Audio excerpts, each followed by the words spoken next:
Kani kadai ka Batisi TV, bat pidang pet ya ka kubor baman kasni, belawan rasha pi da ka rupa, ringkat bat ka orange Nissan, lom sopo near Fire Brigade Shillong. New Nissan Kicks. Bookings open now. Ka Jingdawa ki seng balang ban pentrikam no da ka inline permit hakani jela Meghalaya. Ban khangla na ka jingwan rung kertem, ki mendari bat ki barjala shakani ka jela. Kadai ki Jingdawa nadu ka por ba ka seng kongres ka dangsen shar hakani ka jela. Henry ke Sorkar Meghalaya Democratic Alliance hakitu ki por kalapan bat pengkesan ben baka ILP kamlong kaan ke bala ban pentrikam hakani ke jela bat kedai kaan ke bala rem bat ke Ïahap show hakani ke jok ke bamenta hakajaka jong ka ILP ke Sorkar MDA hakitu ke por kalawan rapat da ke Meghalaya Residence Safety and Security Act mentah hadian baka Sorkar pedeng kalapan long an ya ka Citizenship Amendment Act bat aba ki nong ke jala Meghalaya hi borokawai kidan ha pedeng ke jingi ki ke bajor bat ke jingi perta da kawai ke sor ban dawa inline permit hakani ke jala karukom perkhat jong ka seng kongres ru hakani ke jala kala khongpong bat ke sor jong ka menta kala Ïahap sorlang bat ki seng balang bat ki Paidbah jong ke jala hadin ke jelang jong ke MLA ke seng kongres ha ke janmi jong ka khatsantrek mentau benai no pra arja ka khandai kani ke jelang da kawai ke sor kala syem ya karai ba nakaleng jong kiru Jingdawa ben ban pentrikam no ya ka inline permit hakani ke jela ringkat ke Meghalaya Resident Safety and Security Act ban khamsha shushu Halor kara jong ki MLA ke seng kongres hakani ke janmiet ngin Ïahap hi ba pin sngap hi na unong ilam jong ka Congress Legislative Party u Dr. Mukul Sangma. It is our responsibility to respond to our call of duty. We have always shared that our job is to respond to a call of duty, and we will not be seen wanting. Our call of duty actually revolves around the interests of our people, interests of our state. Nothing else matters, and that is what we have been doing. Many narratives have been there. Okay, Congress is divided. Congress is busy for power grabbing. No, we have always maintained that the interests of the people and interests of the state precedes everything else. And we continue to demonstrate that. We share the sentiment of the people of the region. And very soon we'll be again sitting with the leaders of the Northeast, our party leaders, and look for further course of action. But as far as our discussion on the 11th is concerned, we are very clear. The whole socio-economic landscape is gonna change. The whole socio-political landscape is going to change with this kind of anti-people, it is an anti-people act.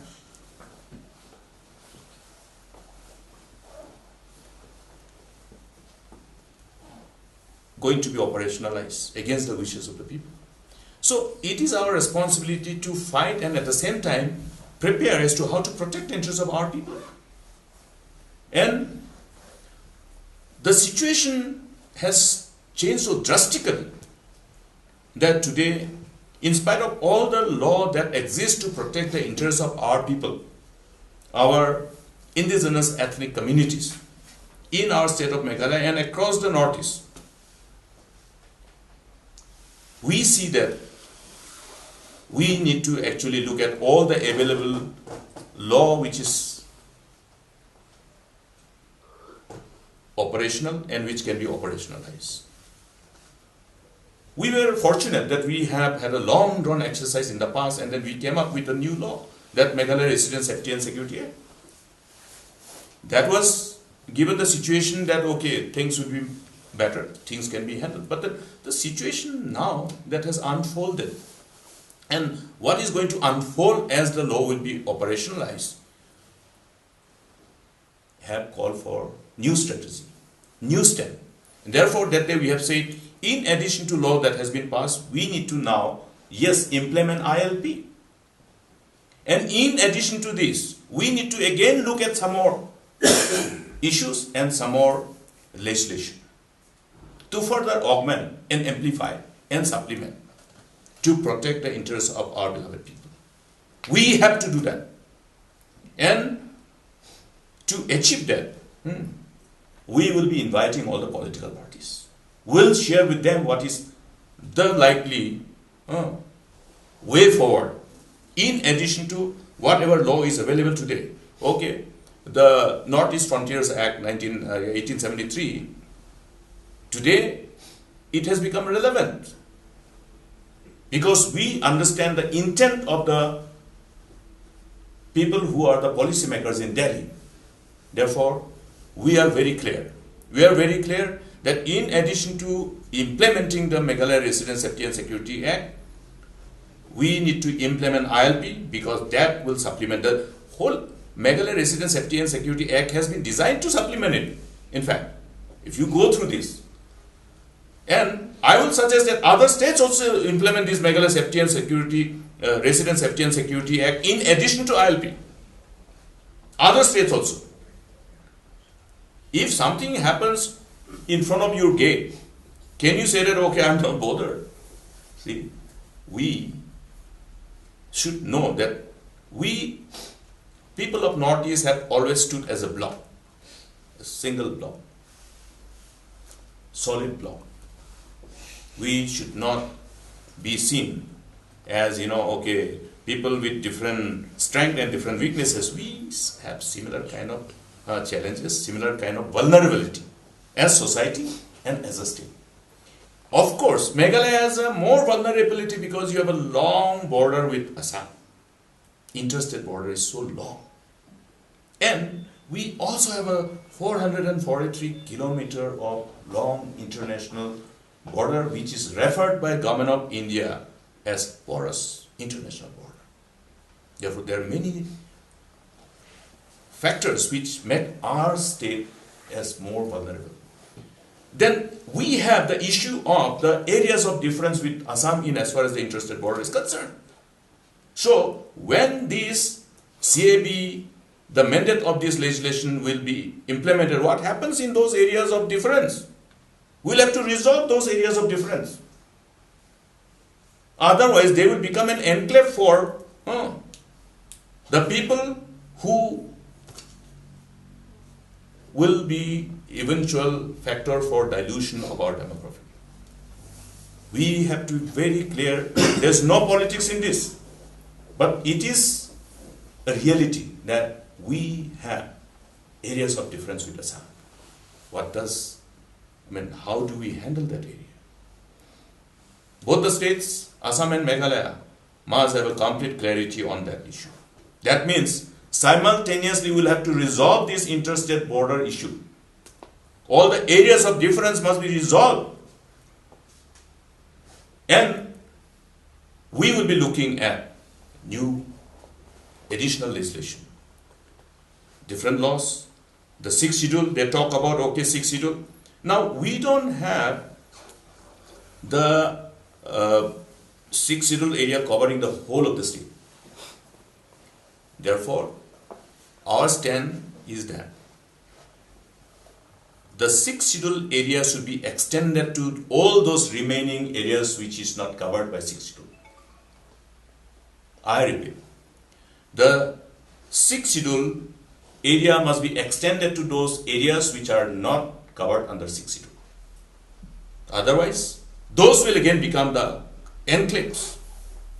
So while we find to undo this act by prevailing upon, there are many mechanisms. Okay, maybe the judicial intervention and other things, and various other means of convincing people. Sometimes people are convinced also. Sometimes maybe Narendra Modi ji and Amit Shah will rethink also. We never know. If they think like the way we think. But if they continue to think the way they think, then they will never reconsider.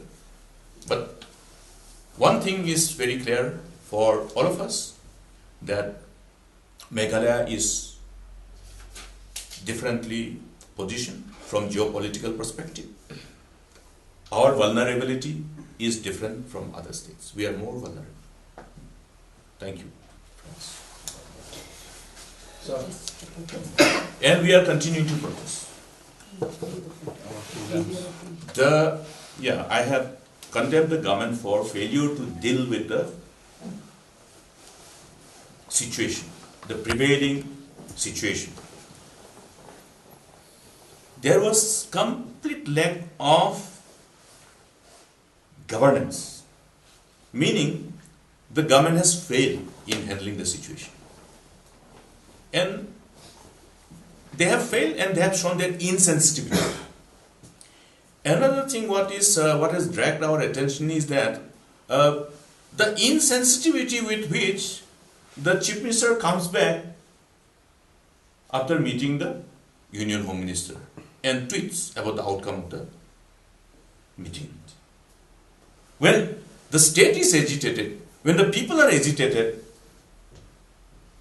they said Aram Karo, and he is happy and he says thank you. What can be more irresponsible than this? This is the kind of government that Meghalaya deserve, the people of the state deserve. Shame on them. See, BJP will always try to camouflage their whole intent by pointing finger always at Congress. That is their habit, that is their way of politicking. I am not interested to react to every word they say. I think it is for the nation, the people of the country to look at and then have their own judgment. Enough has been there, all the rhetorics, all the drama. We know their mind. We are talking about illegal immigrants. Is it not, this CAB, is it not designed to actually regularize all the illegal immigrants? You had such a agonizing past in the whole region.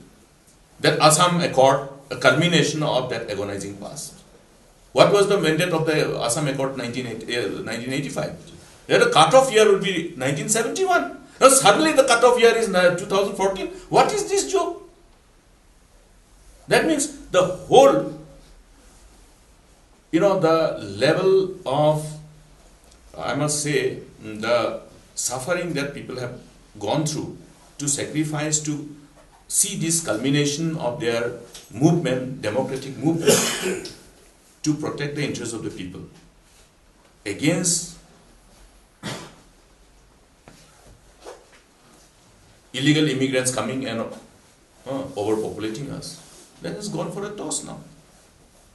Your Assam Accord, the whole exercise of the NRC till then, it has become infructuous.